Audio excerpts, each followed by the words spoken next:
Hello, this is Peter Wilson. I'm at the American Heart Association spring meeting. This is the epidemiology, nutrition, physical activity, and metabolism meeting.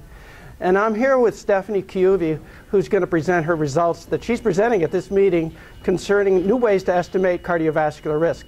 Stephanie, can you tell us about it? So the title of my study is the Derivation and Validation of a Lifestyle Cardiovascular Risk Prediction Score. And what we decided to do was, currently clinical practice really focuses on the primary prevention of cardiovascular disease. That is, identifying people who are at high risk for cardiovascular disease based on elevated risk factors and trying to modify or treat these levels back down to normal in an effort to prevent cardiovascular events. However, we know that the prevention of risk factor development in the first place, or primordial prevention, is associated with an extremely low long-term risk of cardiovascular disease, and that lifestyle factors such as diet and exercise are important ways that we can prevent the development of risk factors. And therefore, we wanted to develop a risk prediction score based on lifestyle factors that would predict long-term risk or primordial prevention of cardiovascular disease. Sure. So what was the population that you used for your study? So we developed our models within two populations: the Nurses' Health Study, which is a cohort of over 121,000 female nurses, which began in 1976, and the Health Professionals Follow-Up Study, which included over 51,000 men, and that began in 1986. Specifically for this study, we included about 61,000 women who are over the age of 40, and about 35,000 men also over the age of 40.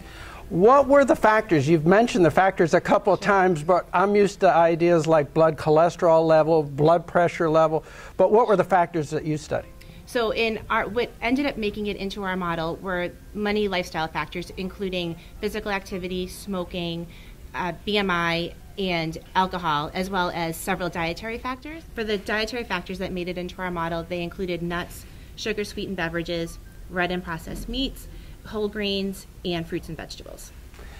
Now, you started with one group and then developed a model and then tested it. Correct. So derivation validation approach. How good a prediction is this? So we found that the C-statistic for our analysis within our validation cohort was about 0.72 to 0.76. And we also found that it was, when we looked at calibration plots, we found that the observed and the predicted risk were pretty close together. So these are largely middle-aged men and women across the states. Is that Correct. fair to say? Correct. So that's similar to what we've used in Framingham and other sorts of predictions. There got to be some gaps here, though. So what are the next steps, for instance, as you move forward, and what do you think are the unfilled gaps even with this? Correct. So I think one of the major unfilled gaps is that although people know their lifestyle risk factors and could use these to predict their risk, it's difficult to do this in a model. We're actually developing a web-based calculator using an AHA grant to develop this calculator. And in the calculator, it'll be approximately 20 questions asking people about their dietary and lifestyle factors. And then in addition to predicting somebody's 20-year risk of cardiovascular disease, we will also provide personalized recommendations for improvement of lifestyle factors, as well as some educational material to help people understand how the role of lifestyle in the prevention of cardiovascular disease. The American Heart Association also has Life Simple 7. And you mentioned many factors that are familiar to those of us who know about the Simple 7.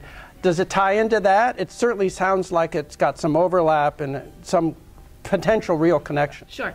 So yes, there are of course overlaps, and many of the components are the same with both this lifestyle model as well as Life Simple 7. One of the major differences is that Life Simple 7 does include clinical risk factors such as blood pressure and cholesterol, and that people would have to go to their doctor in order to know those levels. The lifestyle score is strictly based on lifestyle factors that someone would not need to have a doctor's visit. Therefore, it may be more applicable in a general public health setting or among people who don't have good access to health care. Do you have any information on treatments at this point? For instance, blood pressure treatment or cholesterol treatment? Within the model? Yes. We do not include these within the model. We did examine whether adding this information, specifically adding elevated blood pressure or elevated cholesterol, added to the model, and it did. However, the C-statistic did not increase. So it sounds like this may be complementary to existing models, and with a new set of guidelines, we're likely to see yet an updated model for risk. So this might be a complementary approach and something somebody could do at home even without a doctor's visit. Is that right? Correct.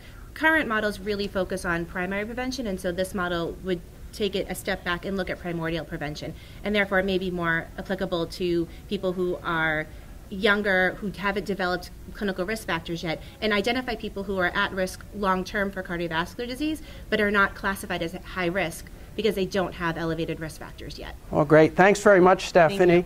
I've been speaking with Stephanie Chiuve from the Boston Medical Group and Harvard University, discussing the results related to her personal approach to estimating your cardiovascular risk. Thank you for watching.